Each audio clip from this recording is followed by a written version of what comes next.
আসুন আজ আমি তোমাকে একটা প্রেমী ভরা মাখো মাখো গল্প শোনাব। যেদিন থেকে শুরু হয়েছিল সেদিনটা এখনও আমার মনে পরিষ্কার। সেদিন ছিল শীতের আগে একটা ভেজা সন্ধ্যা। রনিত ব্যস্ত শহর থেকে একটু শান্তি খুঁজে ঢুকেছিল পুরনো সেই বুক স্টোর শব্দসূত্রে। কাঠের আলমারি, হলুদ আলো আর বইয়ের গন্ধ এসবের মাঝেই হঠাৎ তার চোখ থেমে গেল এক মেয়ের দিকে। মেয়েটা বই পড়ছিল, চুল একটু একটু করে মুখে এসে লাগছিল, আর সে ধীরে হাত দিয়ে সরিয়ে নিচ্ছিল।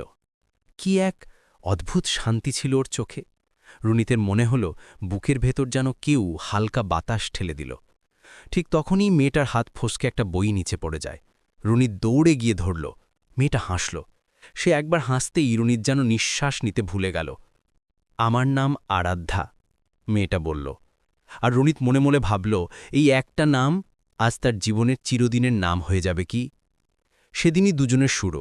বইয়ের গল্প, জীবনের কথা, হালকা হাসি, সবকিছু মিলিয়ে অচেনা দুজন মানুষ খুব দ্রুতই একে অপরের কাছে হয়ে উঠল পরিচিত।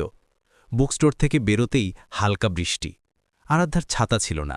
রনিত তার ছাতা দুজনের মাথায় ধরল। রাস্তায় আলো পড়ে যখন বৃষ্টির ফোঁটা চকচক করছিল, তখন মনে হচ্ছিল যেন তারা কোনো সিনেমার দৃশ্যে হাঁটছে। দিন যেতে লাগল। দেখা হওয়া, গল্প হওয়া, ছোট ছোট চমক, এসবের মধ্যে রনিত বুঝল আরাধ্যা নেই এমন একটা দিন যেন অসম্ভব। আরাধ্যা ও রনিতকে দেখলে তার চোখে আলাদা একটা আলো ঝলমল করত। একদিন লেকের ধারে রনিত বলল, আরাধ্যা, তোমাকে দেখে আমি প্রথম দিনই বইয়ের নাম ভুলে গিয়েছিলাম, কারণ আমি তখন শুধু তোমাকেই দেখছিলাম। আমি তোমাকে ভালোবাসি। আরাধ্যার গলা কেঁপে গেল, তার চোখ ভিজে উঠল। আমি তোমাকে ভালোবাসি, হারাতে চাই না তোমাকে। সেই দিন থেকেই তাদের প্রেম আরও মধুর হয়ে উঠল। হাতের লেখা চিঠি, রাতে ভয়েস নোট, চায়ের দোকানে আড্ডা, সবকিছুতেই প্রেমের নরম উষ্ণতা। মনে হতো পৃথিবীতে শুধু দুজন মানুষই আছে। কিন্তু প্রেমের গল্পে একটা ঝড় তো থাকেই। আরাধ্যার চাকরির ইন্টারভিউ পড়ে গেল অন্য শহরে। যদি চাকরি হয় তাহলে তাকে সরে যেতে হবে।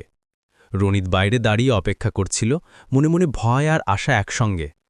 ইন্টারভিউ শেষে আরাধ্যা বেরিয়ে এসে বলল, আমাকে হয়তো ওরা নেবে, তাহলে আমাকে ওই শহরেই থাকতে হবে। রনিতের মন ভেঙে গেল, কিন্তু মুখে বলল, তোমার স্বপ্নগুলো বড়, তুমি যাও, আমি চাই। আরাধ্যার চোখ ভিজে গেল। সে শুধু বলল, আমার ছাড়া কোনো স্বপ্ন পূর্ণ লাগে না। শেষ পর্যন্ত খবর এলো আরাধ্যা নির্বাচিত হয়নি। প্রথমে একটু দুঃখ পেলেও পরে সে হাসতে হাসতে রনিতকে বলল, জানো, আজ বুঝলাম আমার সবচেয়ে সুন্দর জায়গা হলো তোমার পাশে।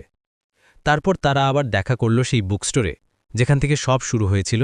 দুজনেই বৃষ্টির মধ্যে বেরোল, একটা ছাতা, দুজন মানুষ, আর মনে শুধু একটা ভাবনা, এটাই আমাদের গল্পের সত্যিকারের শুরু।